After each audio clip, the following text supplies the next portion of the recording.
G'day shredders, so today I'm here to talk to you about this Live Logic pedal and how I integrate it into AmpliTube. Because if you're anything like me, you love using software amps, especially when playing at home. But the one big drawback is that they don't come with a big juicy foot pedal to turn those effects on and off. I don't want to stop and turn on the flanger manually with my mouse every single time. So I had to shop around and I tried a few different options, and this is the one that I landed on that I preferred. It's a good combination of sturdy but also small. I didn't want one of those massive ones taking up a heap of floor space underneath my desk. I just wanted something nice and compact but tough and rugged. And I use this especially with my EVH presets to turn the flanger on and the phaser and the delay and very occasionally the chorus. And as you can see, I even made little pictures of each pedal and stuck them on. But anyway, the purpose of today's video is to show you how I use this pedal to control AmpliTube.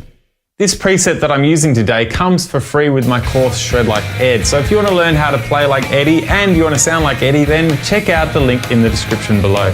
So to start with, before we do anything with AmpliTube, we've got to make sure the Live Logic itself is configured correctly. So after you've got it plugged in and powered up, the first thing you want to do is go to the mode button and move it over to custom. All right, now next up, we want to open Live Logic MIDI control. So this is a handy little app and it lets you configure each of the buttons. And all we want is for the buttons to be on CC, MIDI channel 1, CC message number 1 for the first button, and that'll be 2 for the second, 3 for the third. And most importantly, we want it set to toggle. All right, so once we've got that first one set up, we just want to go through the first however many you want. I'm going to do 4.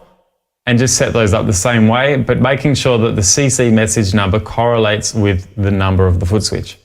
So 2, 3, and 4. All right, so now we're ready to go over to AmpliTube. All right, so now we're in AmpliTube. You can see what my goal is. I want to press my flanger, which in my case is my first button, and I want this flanger to light up.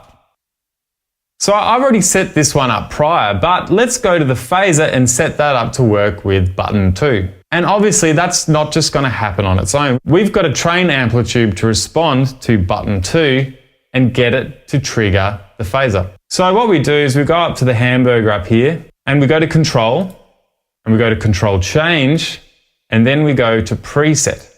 All right, so what we want to do is add. And we're going to go and find the pedal we want to add. So in this case, it's the phaser, the phase 9. And we want to set it to bypass because we want to turn the pedal on and off. We don't want to change the speed of the pedal by pressing the button. Although it is kind of cool to think about those possibilities, let's just keep it simple. So first of all, we want to set it to 2. Because remember back in the Blackstar app, we made sure that each button correlated with its number. So we want to set that to 2. And I think we do that by clicking and dragging it, which is very strange, but all right. Now, I can't remember why I set this up originally almost a year ago, and I don't remember why. I had to do some experimenting, but it worked best when you set minimum to 100% and maximum to 0. Looking at the one above, I think that's all we need to do. Hey, it works. So I forgot to say one of the other main reasons that I chose this particular pedal over many of the others is each button has a light. And that's really important because I don't want to be looking up at my screen to see if the effect is turned on or off. I want to be able to see down there if I've correctly pushed the button. So having that light switch on at the same time as the pedal in the app is very helpful. And sadly, some of the other foot switches out there don't have that feature. All right, so we've set up our phaser. And we've got our flanger. And I might just set up our delay. So I'll repeat the same process. Control, preset, and we'll add. Tape echo, and we want to bypass it. And I've got that on the third button. Set that to 3. 100%. 0%. All right, so that should work. So this is very handy when you're bedroom shredding, but you still want to be able to switch those effects on and off.